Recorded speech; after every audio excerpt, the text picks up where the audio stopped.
Hello everybody, Mr. G's father, Ludwig von Luesmenberg here. Let me ask you a question. What is your origin? I don't mean your origin story, I mean the exact point where you, as a being, originated. Let me use my son Garrett as an example. This is his parentage, and this is my parentage, plus extended family members. Okay, so we're all Luesmenbergs, right? But, if we go back far enough, who was the first Luesmenberg exactly? When did we diverge from other families? And going further than that, who was the first Homo sapien? After all, we're all the same species, so we have to have common ancestor. But, when did we start to diversify from them? And who was the first Homo sapien? And going further than that, what was the first animal in the Homo genus? And further than that, what was the first primate? And even further than that, what was the first mammal? What was the first reptile that started squirting milk from its chest and all that? And further than that, what was the first vertebrae? What was the first creature that we can definitively say had a spine? And further than that, what was the first animal? The first animal that, I forget exactly what makes an animal right now. I'll get back to you on that. And further than that, what was the first thing that was ever alive and from which all other living things are its descendants? Tricky question, I know. Finding origins of things is always tricky in a paleontological sense because, not every species ever has fossilized. I mean, who knows? There might be a theropod dinosaur twice as big as T-Rex out there, but it never fossilized, so we may not never ever know about it. Kinda sad if you think about it. Today, we're gonna try to rationalize the origin of dinosaurs, starting with a dinosaur so early that we don't even know how to classify it. This is Herrerasaurus, lizard of Victorino Herrera, from late Triassic Argentina. But does anyone else keep saying Argentina instead of just Tina? I don't know why, but I just feel compelled to say Tinia instead of just Tina. I have no idea why, but let's move on. This guy looked like a pretty generic theropod dinosaur, but the thing is, it was such an early dinosaur that classifying it has proved difficult. When first discovered, people were like, oh, of course this is a theropod, but the skeletal structure of Herrera is puzzling because it notably has features of both theropod and sauropod, leading some to classify it as an early sauropod like Eoraptor is. But others have questioned if Herrerasaurus can even be called a dinosaur, with some arguing that they were so ancient they were not fully dinosaurian yet, and some speculate they were ancestral to both theropods and sauropods, since remember, those two groups share common ancestry and all because of the hip thing and all that.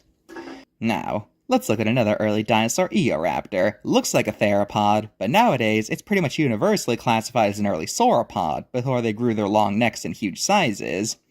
So, go back far enough in history, it's almost impossible to tell theropods from sauropods, further proving that their early ancestors would have looked identical. So ultimately, we may never know what to classify Herrerasaurus as unless we resurrect them, or another dinosaur, and do a DNA test to compare them. But, we have 7 whole movies about why that's a bad idea. And again, they kind of seem to keep flip-flopping and if it's a bad idea, since, they keep merchandising the heck out of those dinosaurs, and it seems like every other week there's a new Build-Your-Own Jurassic Park game, and are we sure this message is really getting across all that well? I mean, then again, I can think of plenty of franchises whose morals are undermined by its merchandise. Oh well, moving on. If you research dinosaurs, you might notice that Triassic and early Jurassic dinosaurs seem to always be either theropods or sauropods. At least that's what the most famous ones are. So, where were all the pre-late Jurassic Orniscians? Well, here we have one of the earliest Orniscians, Pisanosaurus. Well, at least it's thought to be Orniscian. Yep, just like Herrerasaurus, we're not confident in its classification. Okay, now, moving back into the Jurassic a bit, let's talk about Colindodromaeus. This guy was quite the find, because it's a basal Orniscian that possessed direct evidence of feathering, something long thought to have been a theropod-exclusive trait. However, this right here is an Orniscian with feathers. Because of this, it's led to people wondering if feathers were an evolved trait or an ancestral trait. And what's the answer? Inconclusive, like most things about paleontology. Okay then, we've talked about a lot of ancestral dinosaurs, so I guess the big question is, where did dinosaurs come from? Well, like I said at the beginning, the origin of all animals has no good answer.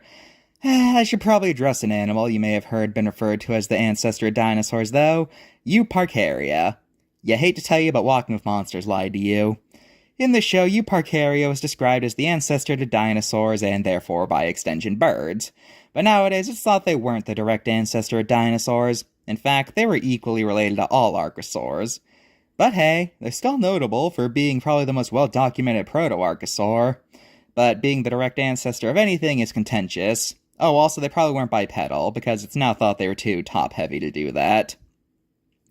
Okay then, so where did dinosaurs come from then? Well, it's likely what happened is that after the Permian mass extinction, a lot of niches opened up previously filled by the synapsids, so as such, something needed to fill them, and archosaurs started to evolve into those roles.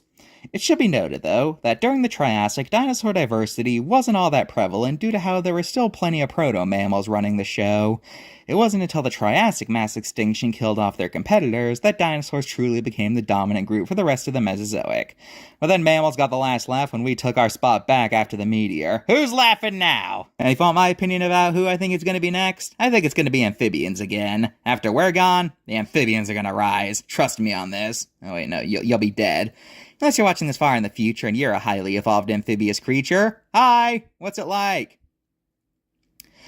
Anyway, what was I talking about? Let's look at those cards. I have no idea why my son returned to these things, but whatever. The claim that Herrerasaurus was faster because it was on two legs is kind of contentious. You see, a lot of studies indicate that quadrupeds are actually the faster ones. After all, what's the fastest running thing today? That's right, the cheetah, a quadruped. So, because of that, it's likely that... So, for reasons I personally can't explain, quadrupeds seem to be faster than bipeds, so it doesn't seem like being bipedal would give anything a speed boost. Anyway, the second error is that Herrerasaurus lived earlier than the range given on this card. Well, hope you enjoyed. We may never know the origin of dinosaurs, or hell, any living thing, but, you know, I've been Mr. G's Papa, and I hope you enjoyed these videos, and may he go in health.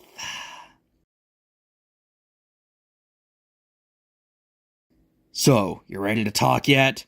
Nope, I don't think I will. I will break you, little man! Oh yeah? So why haven't you?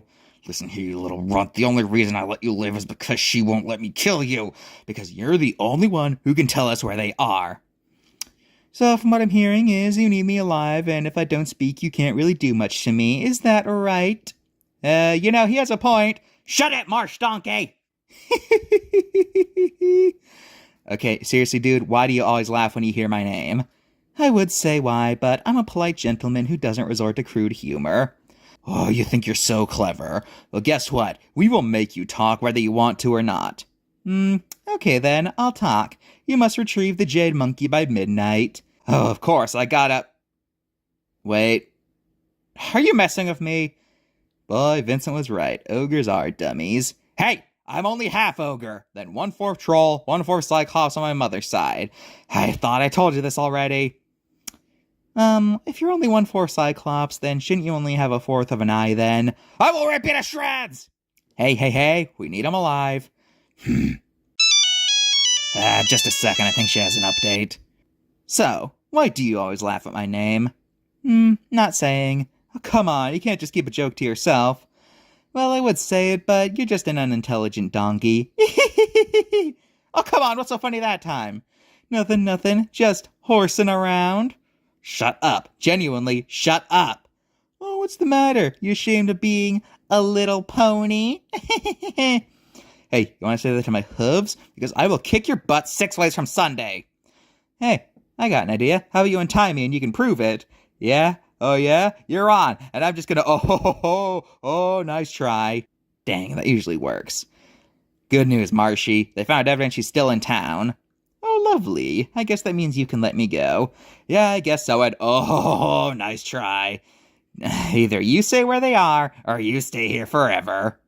I'll think about that. Can I sleep on it? Fine, whatever. Sleep. KK.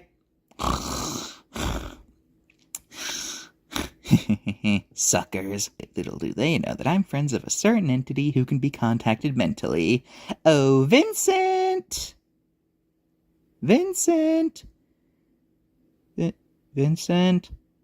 Now, believe it or not, you might think dreams about teeth falling out are sweet, but they actually have more of an eggy taste to them. It kind of tastes like egg drop soup.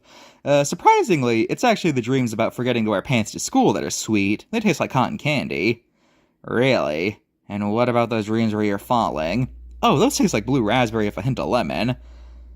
Ugh, why are we doing this again? Because I want to know how high quality our dreams are to make sure we're delivering our customers the high quality service. And who's better to judge than beings who eat dreams? Who, if the dreams taste good, then that means they're high quality.